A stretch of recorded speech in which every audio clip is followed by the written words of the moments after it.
আপনি স্বর্ণকারে কাজ করবেন, তা আপনি কিন্তু নিজে নিজে করতে পারবেন না, আগে আপনাকে একজন গুরু দরকার যিনি আপনাকে শিখিয়েছেন।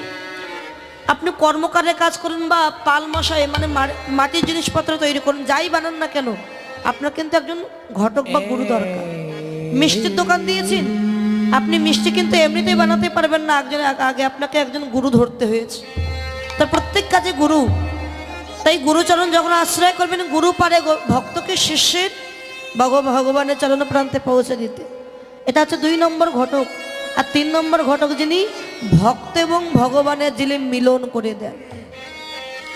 মিলন করেন কি? মা যোগমায়া যোগেশ্বর। যে যোগমায়ার সাহায্য ছাড়া গোবিন্দের কখনো কোনো লীলা সম্পূর্ণ হয়নি। ভগবান বললেন, আমিও না জানি, না জানে আমার গোপীগণ, দোহার রূপে গুণে নৃত্য হয় দোহার মন। এক লীলা থেকে